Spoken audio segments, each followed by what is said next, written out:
Čaute, ja som Dodoš, robím na bráne 1 a kontrolujem náramky a púšťam auto donútra. Môžete ísť.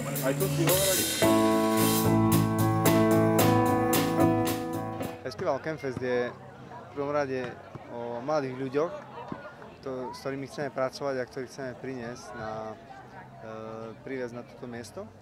A samozrejme, tak ako je názov Campfestu neodvolateľný, tak je to o neodvolateľnom Bohu, ktorého chceme priblížiť mladým ľuďom a chceme hovoriť o ňom, že existuje a že reálny život s ním a že aj v dnešnej dobe, v 21. storočí, je reálne ho stretnúť osobne, zažiť a tieto stretnutia sú veľakrát neodvolateľné. Tak o tom je práve tento ročník Campfestu. Tak máme tu na Campfeste 180 dobrovoľníkov zhruba, aj keď to sú vyslovene dobrovoľníci, ale samozrejme aj celý organizačný tým, realizačný sú väčšinou dobrovoľníci a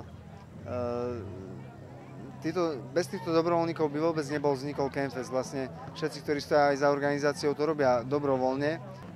Dobrovoľníci pripravujú celý Campfest, celú akciu, zabezpečujú služby počas akcie, zabezpečujú stráženie, občerstvenie, stravu a rôzne veci s tým spojené, ale keď sme mali ten prípravný týždeň pred Campfestom, tak dobrovoľníci zároveň chodili do okolitých dedín, do obcí a pomáhali s takými rôznymi prácami, ktoré možno nemá kto vykonať, tak pomáhali štiepať drevo, čistiť priekopu okolo cesty, hrábať seno, upravovať chodník a všetko možné, čo nám starostovia, farári a ľudia z okolitých obcí povedali, že je potrebné urobiť, tak naši dobrovoľníci tam prišli a niekoľko dní strávili na takýchto brigádach. Dobrovolnictvo mi dalo hrozně moc dobrých přátel, nové zážitky, poznala jsem krajinu a je tady různé, všechno možné. Dobrovolnictvo je určitě důležité, protože člověk by neměl pracovat jenom proto, že z toho něco má, ale lidi by se měli naučit dělat něco sami pro sebe i pro druhého.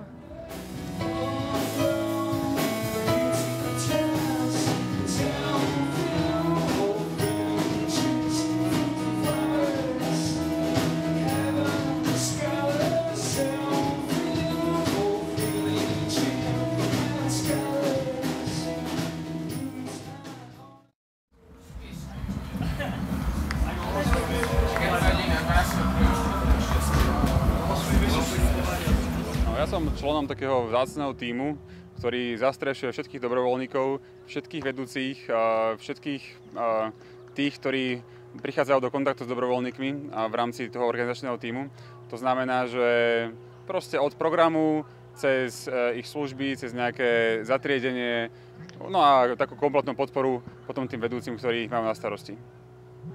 Dobrovoľničenie mi dalo jednak veľa známych, veľa také vedomostí, že ako to funguje v takýchto kruhoch, lebo predtým bolo Campfest pre mňa len to, že tak to je niekde akcia, niekde úplne taký top level, ak to mám tak moderne nazvať, ale potom, keď človek príde do toho celého a zažíva tie veci s tými ľuďmi, tak zistuje, že to je úplne normálna vec, že to sú normálni ľudia, ktorí to organizujú, že to nie je niečo, čo je v oblakoch niekde ďaleko a vysoko, ale že je to niečo tu a spolu môžeme zažívať nejaké krásne veci a spolu môžeme proste fungovať ako jeden tím a keď človek to vidí a vníma, tak je z toho veľmi podľa mňa povzbudený.